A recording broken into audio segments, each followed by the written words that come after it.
Welcome to the T2 Hubcast. Join T2 and guests as they discuss all things personal and professional development. The T2 Hubcast, brought to you by the People Performance People.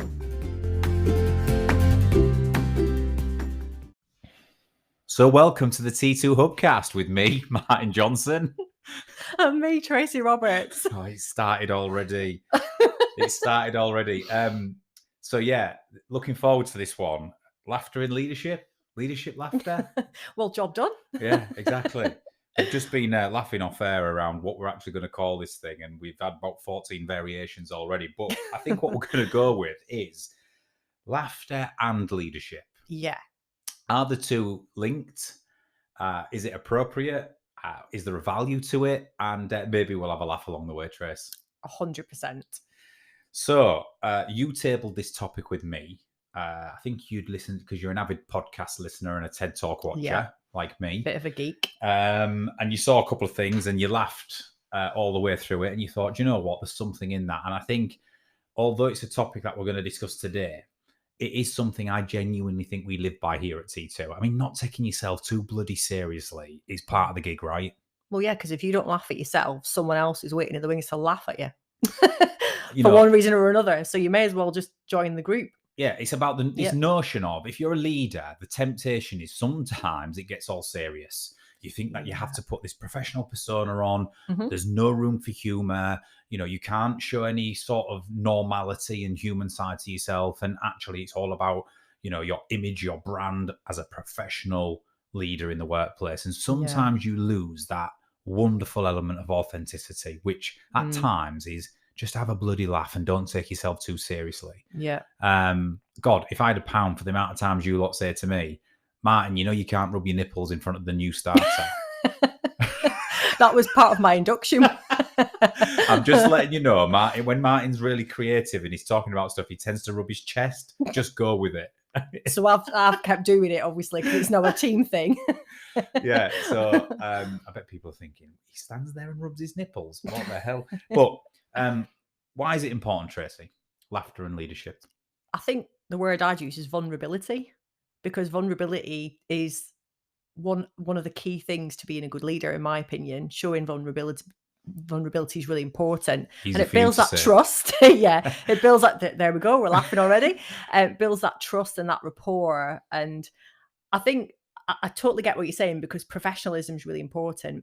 But some people try to be funny through doing controlled comedy in leadership, and it's almost a little bit embarrassing. It just needs to be natural, doesn't it? And I think everybody in a space can feel a state change, can't they, when there's a bit of humour in there, even though the situation might be terrible. It might just cut through that situation. And as soon as you cut through, the solution's in the path, isn't it? You can see it. But it's too serious. It can get a bit cloudy from time to time. And that's where people start to, lose their way a little bit. Yeah. I always quote the Royal Marines ethos, the commando ethos in the Royal Marines, because it was something that I observed in every Royal Marine you work with, that they were all very committed to it and truly believed in it. And one of the ones they always lived by was cheerfulness in adversity. Yeah. That notion of, the bullets might be flying, you might be in the most intense situation and someone takes the piss or has a bit of banter or cracks an inappropriate joke. But it's enough to sort of bring everybody down to sort of a humanistic level again and just reset you a little bit. And I think, and you'll never experience banter like really, in the military. But, I think there's something in that. And I think in organizations and in businesses, sometimes leaders take themselves too seriously. Yeah, 100%. And I think that the leaders that do that lose their way a little bit and don't actually get to know their people very well. And because people are less likely to share their kind of thoughts, feelings, emotions with people who feel very switched off, don't they? Whereas if they do crack a joke and it is a little bit, an in the moment thing, sometimes a little opening occurs. And if a leader is good, they can see that little opening and a little bit of vulnerability in that person and actually ask a question and find a lot out about that person just by sharing that laugh, really. So before I come in to ask you a couple of questions around actually the science behind how this works, because it's not just like, go in, have a laugh, don't take yourself too seriously, it'll all be fine. There's actually some scientific chemical responses to laughter and how that impacts our mood and the people around us. However, I think what we're saying here is there is absolutely an opportunity for people to be their authentic self, to bring that humor into work, right? Because there is value to it. And, well, let's get stuck into it.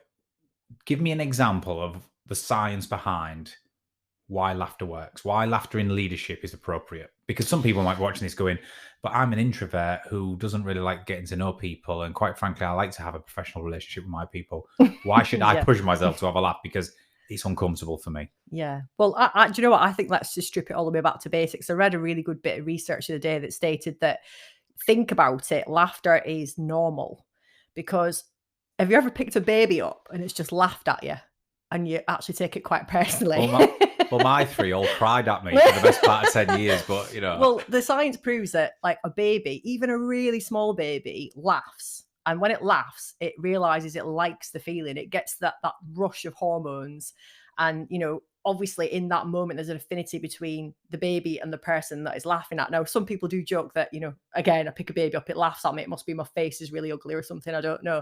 But there is a science there that from the very beginning, a baby learns that laughing makes them feel good. Yeah. It releases certain chemicals. It's got that feel good factor. So actually, I'm going to do it again and again without overthinking it. Yeah, they don't know the science. They feel it. And I think that's important. Humor is a feeling as well, isn't it? And then the science then moves on to like when you're around 4 and your optimum point of, but why, and you're developing. And you'll probably laugh around 400 times a day at that point, which actually you were saying about your son this morning, you can totally get that because he's always giggling at something. But unfortunately, the science proves that actually when we get to about 40, we're only laughing about 4 times a day. Which is actually really sad, isn't it? Quite sad, isn't it? Yeah. And I want to go back to being 4 again. Well, sometimes I do default back to being 4 again. But yeah, and it literally is down to your mindset, I think, isn't it? Because as you get older, you've got more things in like going into that computer and trying to concentrate on the what ifs or, the worst case scenarios. But when you're 4, you're looking at the world completely differently. Everything's just fun because you're learning things all the time. You're reading people's expressions and it feels good, so you do it. But like you say, you get really stuffy as you get older and you kind of think, right, I need to take this seriously. Well, the stresses and pressures of life sort of take over. You become more conscious of risk and danger and threat. You become more accountable and responsible for paying the bills and raising children. And so the actual fun is taken out of adult life. They always say, don't they, this cycle of in your childhood, it's like the most enjoyable years. You're absolutely fearless and carefree and you don't have any anxieties and worries. And then you sort of have your middle years between like 18 and 45, 50, where you're like got life, you're trying to pay mortgages, you're trying to get on the property ladder, you're trying to pass your driving test, you're trying to hold a job down, you're trying to feed your family. And then once your kids grow up and fly the nest and your working days are over and you're not trying to prove anything to anyone more, it's like your last 20 years, 30 years, they come back to be more enjoyable because you don't give a shit. I know. Right? You don't. So it's that middle section of which most people, because we know by the stats who listen to this podcast will be between 18 and 50. Okay. It's that segment where we tend to lose this. We do. I read a good saying the other day. I like this one. We've become more of a human doing than a human being. So exactly what you just said there, concentrating on the do's, what I've got to do, and sharing what you've done, proving yourself. And actually, as a child, you're a human being, aren't you? Because you're just in the moment, you're enjoying it, and you're just learning. And actually, if we're doing things right, we're learning every day as well. So we should find something funny most days that tickle us. And everybody knows that people never stop laughing at farts. There's a good example. Universal language of laughter. Unless you're trapped in a car with one. It is funny though. Sorry for toilet humor, everyone at home. Or also, if you've ever worked with Tracy, or if you've ever been on a WhatsApp group with Tracy, being absolutely bombarded with memes to every single message that you put, rather than just a standard answer. You'll get to know that Tracy. Well, humor is important to Tracy. You know that actually brings up a really good subject, because what I think laughter does is reduce social distancing a little bit. You know, there's that kind of like, can you express yourself well if you're not with people as much, or, you know, might be family that are spread out, or you're on a group, or you're all working away. And laughter is that universal thing, isn't it? It's a different language completely. And you might laugh, but I spend quite a lot of time on my memes and my GIFs. Yeah, absolutely. There's thought process behind it. Yeah, I can even create my own now. So in your research, you sent something interesting to me, which said 1 minute laughing produces the same hormones as 10 minutes rowing. Now, what we know in neuroscience is when you're talking about hormones or chemicals, neurotransmitters, or however you want to term it, specifically we're talking about endorphins, oxytocin, dopamine, those feel-good chemicals that actually bond people together, that actually are really healthy for the body. They counteract cortisol and the stress response. Yeah. So what we're saying with that is, we know exercise does that. 10 minutes rowing, a 20-minute jog, a half an hour workout in the gym. However, if what you're saying here is, if you just sit around taking the piss and telling jokes, so you can save yourself the gym membership. Absolutely bonus. 8 hours of laughing and you will never have to go to the gym. No, I think I love that research. As much as I love exercise, I also love laughing. And I think it is important, and it can completely change the state of a space, can't it? You can walk into a really stressful situation at work and, like you said, someone cracks a joke, or, there's a moment between two people in the room and everyone like erupts into laughter. And I think as a leader, that's really important, to be able to cut the ice a little bit, to clear the fog or almost make fun of the situation, because quite often it'll lead to good things. It'll, creativity as one. I know this myself, because if, and I always analyze myself on these podcasts as much as everything else and anybody else. But, I've always said I have the ability to change the weather. If I'm stressed and in shadow and triggered and tight and directive, the whole office, there's a mood that sort of transcends across the office, and it can last the entire day if I don't snap out of it. And on the contrary, if I come in the morning everyone, stand in the office for 5 minutes like I usually do, crack a few jokes, have a few laughs, that transcends across the office for the rest of the day in equal measure, in a positive way. So I think sometimes leaders have to be, we always say they have to be careful of the shadow they cast. And that can be one of humor, lightheartedness, motivation, positivity, or it can be one of the opposite. Yeah. And laughter is a way, humor is a way of sending that clear signal of where you're at and what you want the mood to be within the camp. Yeah. And to do that, there's another bit in your research that I liked around, sometimes the best form of laughter from a leader can be self-deprecation. Or it is self-deprecation. I love that. Because if you're trying to laugh at the expense of others, or if you're trying to crack a joke at a situation, that's fine and it's great. And if you've got trust and rapport with your team, you can have a little bit of banter with each other. And you can overshare. But you can I know, Tracy, that I can come in and take the piss out of you a little bit. Yeah. And we've got a lot in common, military backgrounds, we've operated in the same environment. I know it's safe. That you can do it, and vice versa. Just because I'm your boss, you can do it to me. Yeah. Right. So you can do that. But the best form of laughter sometimes from a leader or humor is when I come in and take the piss out of myself. Yeah. Or I'm quite open and vulnerable about what I've just got wrong, or what I've just made myself look stupid on, or how uncertain I am about something, or how erratic I can be, or whatever it might be, because that really resonates with the team, doesn't it? Yeah, it's vulnerability. And I think that, again, I just think it's really underrated in terms of, leadership qualities. But also, do you know what I think it's good for? And you alluded to something earlier, which really rung true with me. I think it's humor creates storytelling.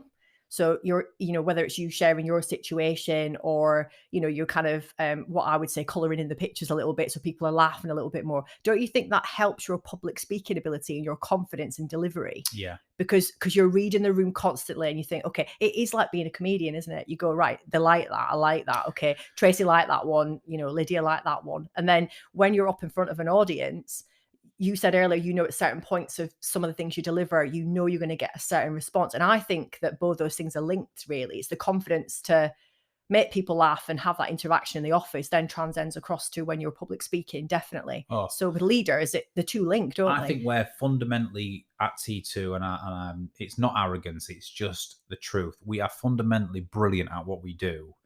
Because when we deliver learning and development, whether it's to a group in a room or on a stage at a conference or whatever it might be, we are fundamentally storytellers. We take very complex subjects, very serious subjects at times, like psychology and self-awareness and leadership and all of these serious stuff that matters, and we make it, we fill it full of metaphors and anecdotes and stories and examples that people laugh out loud because they go, that's me. That's me. I do that. Why do I do that? And making it real. And accessible. And I think storytelling is a way of doing that, and also doing it in a lighthearted, real and raw way that people resonate with. Yeah. It really does matter. So I think self-deprecation is a great way to do that for a leader. But just generally ask yourself this question at this point, 15 minutes in, if you're listening to this podcast. are we going through periods where it's just a bit too serious? Do we give ourselves the opportunity in the environment to lighten the mood? Yeah. Do I show myself enough? Am I human enough to the people who I'm got to work with? It's amazing, isn't it, how you can have a friend who you can't see for months, go down the pub, drop your shoulders and have a right laugh with and talk about any old shit, right? Yet you spend 9-10 hours a day with your team and you don't feel like you can do the same thing. Yeah, that's not right. And I don't think that's good for anyone. Productivity is going to be low. Creativity is going to be low. Even psychological safety is going to be low there, isn't it? And they're all things that leaders should be caring about, really. But I think for me, it's mainly due to people thinking, like you said, humor is inappropriate, and it should never be inappropriate. It should be a standard thing. I mean, we have over 60,000 thoughts a day. Imagine if all of those thoughts are mainly negative and there's no humor in there, And a lot of interactions these days, they're sort of optional now, aren't they? Because there's so much social distance. We're working from home. We're in hybrid situations. So we're not getting those opportunities. That's why my gift game is so strong now, because during lockdown, as someone who likes to interact with people and I'm used to being in front of groups of people, I really struggled. But because I have got a bit of a cheeky sense of humor, I had to find other ways to, get that across to people. And I used to be sat across the office when I was socially distanced in an office sort of about 12 months ago, waiting for the reaction of the person at the other side. When you send in your mate a message on their phone and nobody else knows what you're talking about. I used to live for that moment every day because I was laughing so loud at how they reacted to my GIF. So it's powerful stuff, isn't it? I just love the fact that you've just rated your gift game as strong. Well, and the other thing I was going to say, actually, it creates less global whinging groups because if people don't have humor, they're more likely to be in a bit of a darker space, maybe a little bit of shadow behavior going on. That starts global whinging groups. So actually, as someone who's in charge of a business, you're less likely to get people, taking life too seriously or complaining about things. The WhatsApp and working groups and Slack and all of these really modern instant messaging communication platforms that allow teams to almost communicate 24/7. They're fantastic, but they can create global whinging groups, and there's more of them than not. And it only takes for you to be having a good day, and then somebody puts on that WhatsApp group, "Oh, I can't stand so-and-so. I've just had a meeting, and you should have heard how she spoke to me," or whatever it might be. All of a sudden, everybody's mood is now focusing on a negative, and it can really, inhibit those moments of, like you say, camaraderie, humor, all of that stuff. I'll tell you what we'll do for the last 13 minutes of this podcast, Tracy. Why don't we, if you're a leader listening to this, why don't we just bring people back down to bloody earth with a few leadership piss takes? Okay. and there might be piss takes, right? But I when I was sort of writing some of them down that I use in sessions and also a couple of other ones that I found, I was thinking we can all resonate with all of them. So if you've got a little bit of vulnerability and if you've got a little bit of honesty, you'll probably smile listening to this thinking, yeah, it might be a bit of a piss take and I'd never say that in front of my team, but God, is it the truth? Yeah. And we'll just bounce off it and see where it goes, and feel free to chuck some in. So the first one that I read was the Dwight Eisenhower quote, which is a great quote. He says, "You don't lead by hitting people with a big stick because, quite frankly, that's assault." Right?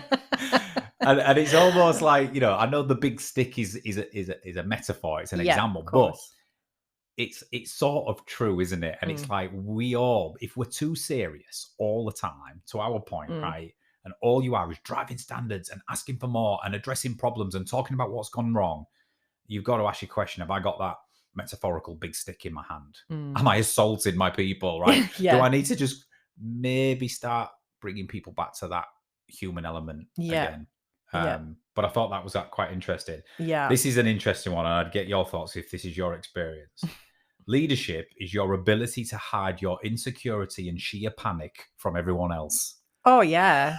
It's so true, though, isn't it? Because some people say, is that ability to stay calm, you just not addressing the situation, but it's not. It's you looking at the bright side of things and try to think, okay, well, if I want people in a good mind state, if I get them in a good place, through humor or through a bit more of a lighthearted approach, am I going to Are they going to be more productive? Are they going to be more in a challenge state than a threat state, as an example? So yeah, 100%. Well, it's funny, isn't it? Because I think you'll go in two directions when you're panicking as a leader, or when you feel insecure about something. You will either come across as exactly that, which then absolutely cascades that threat state across the team around you. Oh God, the boss is panicking. If he's panicking, what's something's going wrong here. He's not in control, whatever. Or you disguise it with humour. You start taking the piss. Nothing to see here. Let's crack a joke. And although the result is on the inside, I'm probably feeling a little bit vulnerable here. Duck, little legs going. Yeah. You think of the team. The outcome on the team in scenario 2 is by far going to galvanise people and bring people together and say, right, let's reset. How do we go forward? Than the first version. So I do love the quote. And it is, leadership is fundamentally about our ability to hide our insecurity and sheer panic from everyone else. Because at times, no matter, I would say to myself, I'm a confident person. I have ultimate belief in what I'm doing and what we're capable of. But there's times where I absolutely go into some form of panic. Internal meltdown. Yeah, absolutely. Absolutely. Do you want one from A Bug's Life? Go on. Have you seen A Bug's Life? Of course. Of course you have. Seen every animated film under the sun. This is what everybody should remember. And this, if you can't laugh at yourself with this one, then you shouldn't be listening to this podcast. But the Bug's Life, someone on The Bug's Life, one of the characters says, the first rule of leadership is that don't forget everything's your fault.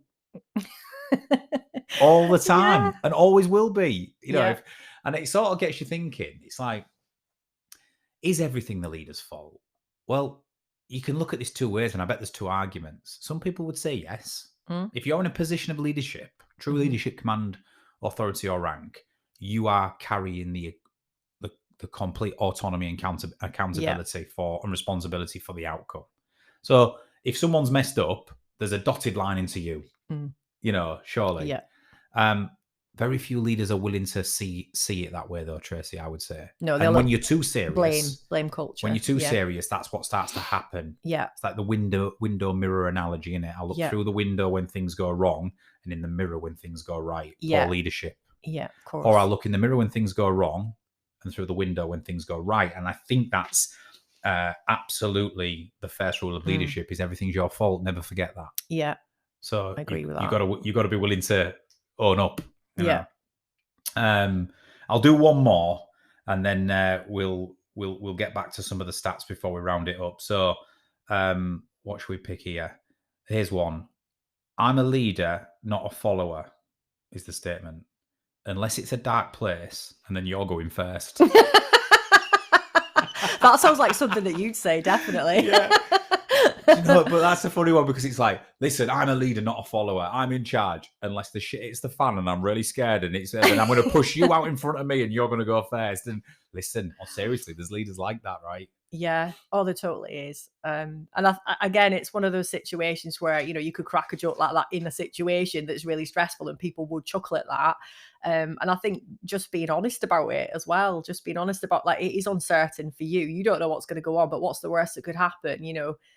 Let's focus some ideas on how we can get through this tunnel, basically. It is an interesting point. If there was a real tricky situation and you was asking one of your team members to do something under pressure, you could absolutely make that comment. Listen, I'm a leader, not a follower, until it gets tough, and then you're going first, remember.